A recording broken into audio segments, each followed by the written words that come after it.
Salut tout le monde et bienvenue dans cette nouvelle vidéo où je vais vous parler de la 3DS.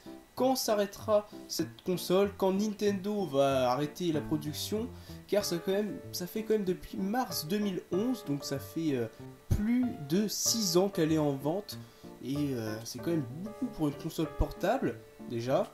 On est à presque 70 millions de ventes dans le monde, en comptant toutes les générations, alors on va remonter. On va commencer par la 3DS qui se situe juste derrière moi. Je vous ai mis la première vidéo, le premier trailer en 2011, sachant que c'était en Europe, hein, mars 2011. En 2010, non, c'était en février 2011 qu'elle est sortie au Japon. Oh là là, c'était les Japonais qui l'avaient en premier. Et ensuite, on a eu droit à la 3DS XL. Donc là, ce que vous voyez, celle derrière ici, là. Hop, celle-ci, c'est la New 3DS XL. Je vous l'avais déjà présenté sur ma chaîne, je vous mets en lien de la description du test. Une très très bonne console, clairement, je pense, pour moi, la meilleure de cette génération de 3DS, en comptant toutes et les 2DS que je vais revenir juste après. Donc ensuite, après cette console, la 3DS qui a été lancée en mars 2011 à 250 €, c'est très cher. Et en été 2011, ils ont décidé, Nintendo, que ils allaient mettre à 170 € la console. Pourquoi? Parce qu'elle se vendait pas du tout, mais clairement, ça faisait c'était un flop. Et du coup, là, à partir de cette baisse de prix, tout est remonté. Nintendo vraiment a vendu plein de consoles. Et en 2012, en juillet 2012, on a eu droit à la 3DS XL, enfin la Nintendo 3DS XL, qui est grosso modo c'est une New 3DS XL, hein, avec un petit peu moins de fonctionnalités, mais ça on va revoir juste après. Et ensuite, en 2013, Nintendo ont fait le pari de sortir une DS, voilà, la 2DS, sans le système de clapet. Voilà, c'était un petit peu bizarre au début, et c'était une console qui a divisé beaucoup de joueurs, car il y en a qui étaient, c'est très bien, c'est une bonne console, et d'autres qui étaient, le fait qu'on peut plus l'appuyer, c'était un peu pourri. Alors moi, franchement, je l'ai jamais eu dans les mains, et je peux pas trop vous dire. C'est une console qui aujourd'hui on la trouve à 90 € avec un jeu, donc c'est sûr elle est vraiment pas chère, et ça, vous avez tout le catalogue de 3D, donc quelque part c'est intéressant, même si elle est pas puissante. C'est le même pros que la 3DS et la 3DS XL. Et ensuite, en 2015, Nintendo sort une New 3DS et une New 3DS XL. Donc la 3DS XL qui est juste ici. Et du coup, qu'est-ce qu'elles valent? Eh bien, du coup, qu'est-ce qu'elles ont de plus comparé aux anciennes générations? Eh bien, elles ont déjà la 3D qui se stabilise. On a le petit C-Stick, vous savez, avant on avait l'accessoire à coûter 20 €, le Circle Pad Pro. Du coup, on avait tout ça de rassemblé. En fait, elle était mieux. On avait un meilleur processeur qui fait que les jeux démarraient plus vite. Donc, il y a les petites améliorations qui étaient vraiment un petit plus. Et à la finale, ça faisait un confort vraiment qu'on ressentait.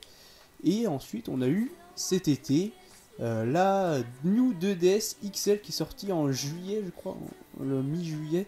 Je ne sais plus à quelle date précisément. Et cette console, autant dire qu'elle m'a un peu déçu parce que les haut-parleurs sont mal placés. Qu'est-ce qu'il y avait d'autre en moins? Les caméras, je trouve qu'elles sont pas très bien placées. Le fait qu'elles soient au niveau juste à côté des doigts, alors que avant c'était juste de l'autre côté. Vous voyez juste ici, tandis que sur la New 2DS, elles sont juste ici. C'est un peu dommage, je trouve.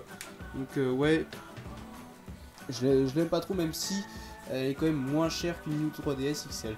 Alors ce qui s'est passé, c'est qu'aujourd'hui sur le marché, il reste encore la 2DS, la New 3DS XL et la New 2DS XL. Donc vous voyez qu'il y en a quand même, les anciennes, elles ont disparu. Enfin, elles sont plus produites, même si vous pouvez les trouver franchement très facilement, vu le nombre de ventes de cette console. C'est vraiment le top pour Nintendo. Ils ont vraiment gagné beaucoup de sous grâce à cette console. Mais du coup, le fait qu'il y a la Switch qui est arrivée, quand est-ce qu'elle va s'arrêter en fait? C'est la question qu'on se pose. Alors dites-moi en commentaire ce que vous en pensez. Qu'est-ce que vous proposez? Quand est-ce qu'elle va s'arrêter? En 2018, en 2019, bon, même 2020? Bon allez, franchement, moi j'y crois pas trop 2020. Mais vu que Nintendo a encore annoncé que eux, ils voulaient qu'elle survive. Alors, bon, elle voulait survivre. Elle a quand même son public ciblé, parce que la Switch c'est quand même 300 € sans jeu, ça fait 300 € quoi. Et la 3DS aujourd'hui, on a une 2D, on peut jouer aux jeux 3DS et DS à 90 € en achetant une 2DS. Franchement, laquelle choisir? C'est sûr que c'est pas du tout le même prix. Et après vous mettez 150 €, vous avez une New 2DS avec un grand écran. Voilà. Et avec ses sticks et les touches ZR et ZL derrière. Donc du coup, qu'est-ce qui va arriver ensuite pour la faire survivre? Parce que derrière la console, qu'est-ce qui va lui permettre de continuer? C'est les jeux. Et les jeux, bah, il y en a deux autres. Non, il y en a combien qui vont arriver? Il y a déjà le détective Pikachu qui va arriver en mars 2018, donc c'est dans 2 mois. C'est vrai qu'il me tente bien celui-ci. Vous regarderez la bande-annonce marquée détective Pikachu sur 3DS. Et ça a l'air pas mal. Je sais pas si je le prendrai, on verra bien. Tous ces jeux-là vont permettre de faire continuer cette console. Après, est-ce que Nintendo va continuer à en produire l'année prochaine? C'est là qu'on peut se poser cette question. Donc moi, ce que je dirais en théorie, c'est que en 2019, c'est terminé. Voilà. Je pense que là, il nous reste 3 consoles. Peut-être cette année, ils vont annoncer que la New 3DS XL va être arrêtée ou la 2DS. En tout cas, je parierais plutôt sur la New 3DS XL vu que c'est celle qui propose encore la 3D. Parmi les deux autres qui n'ont plus la 3D. Et vu que ce n'est plus du tout populaire, donc ça fait moins de ventes, même si elle est quand même derrière, si on enlève la 3D, elle est quand même mieux, je trouve, en termes de... Allez, j'ai envie de dire prise en main, même si je l'ai jamais eu en main la New 2DS XL, mais le fait d'avoir les haut-parleurs, c'est un petit peu limitant, mais à part ça, ouais, elle est un peu quand même beaucoup plus chère, enfin beaucoup plus chère. On est à 30 € de moins sur une New 2DS comparé à la New 3DS XL. Donc ouais, il y a une différence. Et après, c'est vrai qu'on n'a pas eu des annonces en 2019. Après ça c'est logique, hein, il fallait s'y attendre. Et pas d'annonce en 2018, fin 2018. Donc je pense qu'ils vont annoncer à l'E3. Je suis sûr et certain qu'il y aura des jeux. Et dites-moi en commentaire, hein, franchement, ce que vous en pensez. Cette console va tenir encore jusqu'à 2019, mais 2019 c'est bon. Je pense que Nintendo vont arrêter tout. Et la Switch, ils vont sûrement annoncer une Switch pas mini parce que j'y crois pas trop. On va se retrouver avec des Joy-Con tout petits ou carrément faire une Switch mini mais sans une Joy-Con qui s'enlève. Mais le problème c'est que on n'a plus la Switch. Enfin, on peut plus enlever le Joy-Con, les mettre sur le Joy-Grip, tout ça. Donc c'est un petit peu les rumeurs à la Switch mini, c'est un petit peu encore un peu vague je trouve. Mais je pense qu'il y aura une remplaçante en 2019. Dites-moi ce que vous en pensez en commentaire. Est-ce que vous êtes d'accord avec moi ou pas du tout, hein, je lance un débat.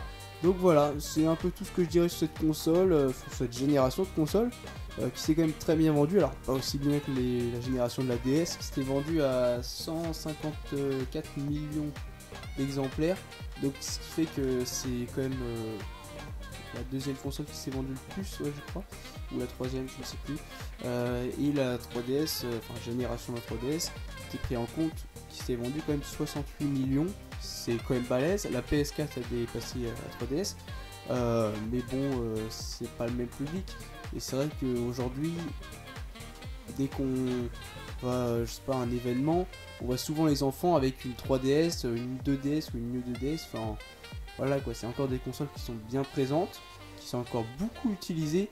Donc je pense que derrière, vu le catalogue énorme, c'est ça qu'il faut dire, hein, on a le catalogue de 3DS quand même. C'est vrai que Nintendo ils l'ont vraiment bien chargé, et bien chargé pas en jeux pourris, c'est surtout ça l'avantage, c'est qu'on a quand même des excellents jeux sur cette console. Alors on en a au moins une centaine de chefs-d'œuvre sur cette console, c'est peut-être pas une centaine, mais on a quand même d'excellents jeux. Et sur DS pareil, c'est l'avantage, c'est qu'on peut mettre les jeux DS encore sur une console, c'est la dernière qui est rétro-compatible je crois, en support physique, hein, je parle. Après la Wii U je la compte pas trop, mais la Xbox One on peut pas mettre de jeu Xbox 360 physique, je crois pas. Alors dites-moi ceux qui ont une Xbox One, j'en ai pas, donc ouais, on verra bien. En tout cas moi je vous dis 2019 c'est la fin de la génération 3DS. Voilà, dites-moi en commentaire qu'est-ce que vous en pensez, qu'est-ce qu'il y aura après.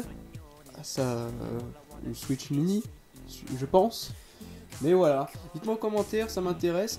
N'hésitez pas à vous abonner, voir la vidéo de la Micro SL, le test, si ça vous intéresse. Si vous avez envie d'acheter une console portable Nintendo à un prix quand même très intéressant, vu les jeux qu'elle propose, et d'occasion, vous en avez pas pour... ça coûte pas cher, quoi, un jeu d'occasion sur 3DS. Voilà, n'hésitez pas à liker cette vidéo si vous avez aimé. Et je vous dis à la prochaine vidéo. Salut!